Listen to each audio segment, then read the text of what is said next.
Good morning friends. जैसा कि आप लोग जानते हैं कि अपना YouTube channel Dilip sir retail के नाम से चालू है। रिटेल में अपन चर्चा करेंगे कम्युनिकेशन स्किल। कम्युनिकेशन स्किल्स जो भी है एक तरह से क्या है,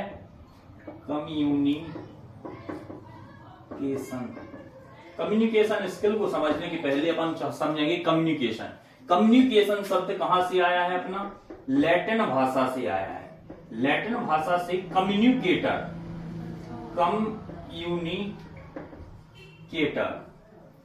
शब्द से लिया गया है। कम्युनिकेटर शब्द का अर्थ होता है सूचनाओं का आदान प्रदान। यानी हम जब भी कोई बात करते हैं, किसी से भी बात करते हैं, अपनी सूचना या भावनाओं को किसी के पास संप्रेषित करते हैं या देते हैं, तो उसे अपन संचार कह सकते हैं।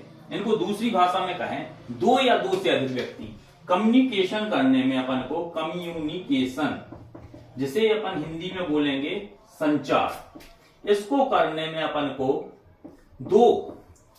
कम से कम दो व्यक्तियों की जरूरत होती है। एक अकेला व्यक्ति संचार नहीं कर सकता है। एक व्यक्ति कोई भी संचार अपना करता है, ये दूसरे के पास अपनी बात भेजता है, इसे अपन बोलते हैं कम्युनिकेशन।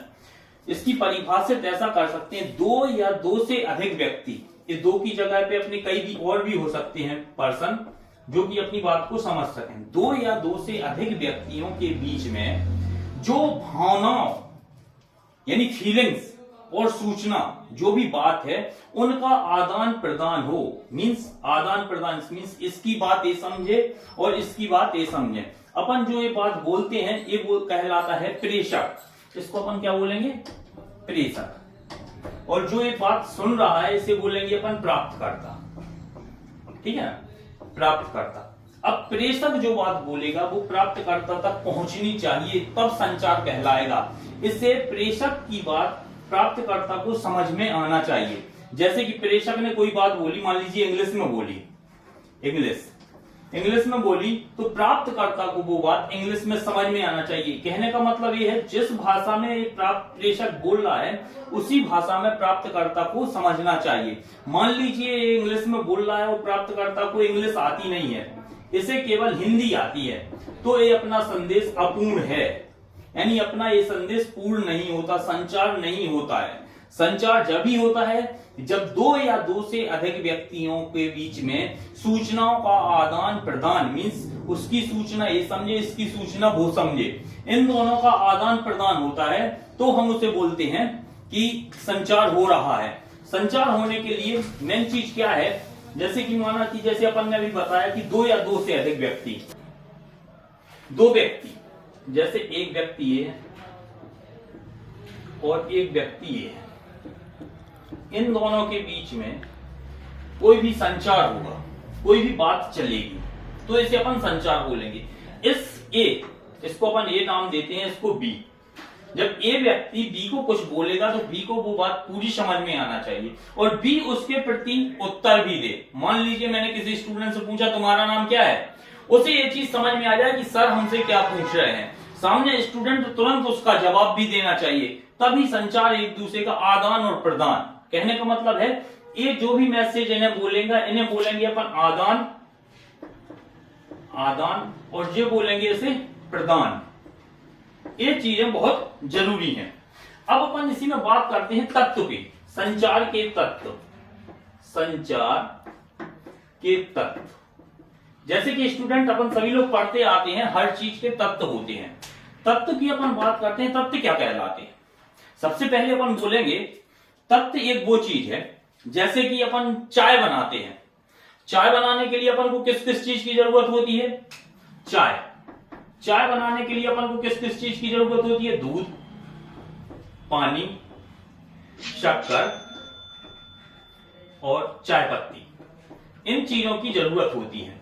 इन चीजों को मिलकर चाय बनाई जाती है। अब मान लीजिए ये चीज आपके पास है तो क्या चाय बन जाएगी, नहीं बनेगी। आपको एक चीज चाहिए, माध्यम मीन्स गैस या चूल्हा, यानी आग चाहिए आपको गर्म करने के लिए। किसी भी एंगल से कर सकते, गैस से, चूल्हे से, हीटर से, किसी भी चीज से अपन गर्म कर सकते हैं, तो ये चाय बन जाएगी। अब प्रतिक्रिया अपन को क्या मिलेगी, अपन ने दूध डाला था, पानी डाला था, इन सब चीजों को मिला के अपन को क्या मिल गई, चाय बन गई। अब जैसे ही संदेश में तत्व मीन्स इतनी चीजें चाय बनने में चालू हुई, वैसे ही संदेश की बात आती है। संदेश में अपन को क्या क्या चीजें लगती हैं, तो अपन बात करेंगे संदेश में अपन को बहुत सी चीजें लगती हैं। सबसे पहले आता है इस जो व्यक्ति संदेश बोलता है, इसे अपन बोलेंगे प्रेषक, ठीक है ना, और इसे बोलेंगे अपन प्राप्तकर्ता। दो चीजें तो बहुत जरूरी हैं, जैसा कि परिभाषा में बोला है, दो या दो से अधिक व्यक्ति। संचार में दो या दो से अधिक व्यक्ति चाहिए, तो प्रेषक और प्राप्तकर्ता ये दो व्यक्ति हो गए। दो के बाद अब तीसरी चीज आती है, ये मान लीजिए प्रेषक भी खड़ा है, ये प्राप्तकर्ता भी खड़ा है। अब दोनों के बीच में चाहिए संदेश, किस बारे में वो चर्चा करना चाहते हैं, तो एक चीज इसमें जरूरी है, संदेश, ठीक है ना, संदेश। अब मान लीजिए संदेश है, अपने पास प्रेषक भी है, प्राप्तकर्ता है।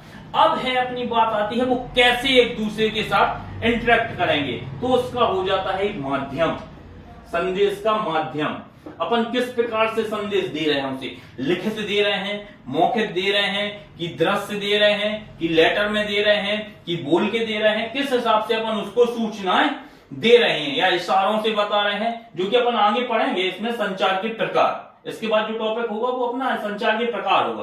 तो इसके लिए तत्व में जरूरी है सबसे पहले प्रेषक, दूसरा प्राप्तकर्ता, तीसरा संदेश, क्योंकि संदेश के बिना ना प्रेषक अधूरा है और प्राप्तकर्ता अधूरा है। इसके बाद होगा एक माध्यम, किस माध्यम से आप उन्हें संदेश दे रहे हैं।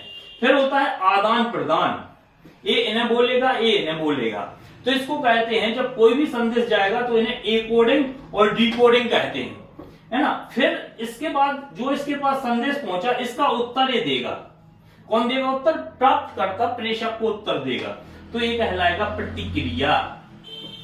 कहने का तात्पर्य है कि अपना जो संदेश के तत्व हैं उसमें मेनली आता है प्रेषक, दूसरा आता है संदेश, क्योंकि प्रेषक बिना संदेश के कुछ नहीं बोल सकता। तीसरा आता है अपना माध्यम, किस माध्यम या किस चैनल के माध्यम से अपन संदेश दे रहे हैं। फिर आता है अपना प्राप्तकर्ता, फिर आता है अपना प्रतिक्रिया। ये मेनली है। अगर इसी को अपन आगे बढ़ते हैं, आगे ज्यादा डिटेल में पढ़ते हैं, तो एनकोडिंग डिकोडिंग वगैरह आते हैं, जो कि आपके 9th 10th 11th 12th के लेवल की नहीं है, ये अपन को कोई जरूरी नहीं है। इसमें अपना मेन संदेश के प्रकार तत्व में 4-5 चीजें आती हैं। इसके बाद अपन वही बात करेंगे कि संदेश तो सर ने बता दिया, संदेश क्या है, ये कहां कहां जरूरत पड़ता है, क्यों जरूरत पड़ता है।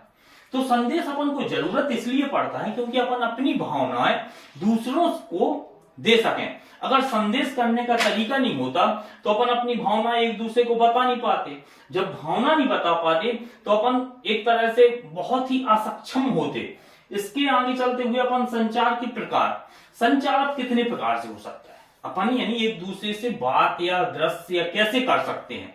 तो सबसे पहले तो होता है मौखिक, जो कि मैं बोल रहा हूं, आप लोग सुन रहे हैं, एक मौखिक संचार है। मैं प्रेषक हूं, आप प्राप्तकर्ता हैं, ठीक है ना। ये हो गया अपना क्या, मौखिक संचार। अगर वही चीज मैं लिख के दे दूंगा आपको और आपको हाथ में पकड़ा दूं तो वो हो जाएगा लिखित संचार। इसके बाद आता है एक दृश्य संचार, जिसको अपन ऐसा नहीं बोलते हैं। इनके प्रकार में जब अपन जाएंगे तो इनमें लिखेंगे मौखिक संचार, मौखिक, लिखित,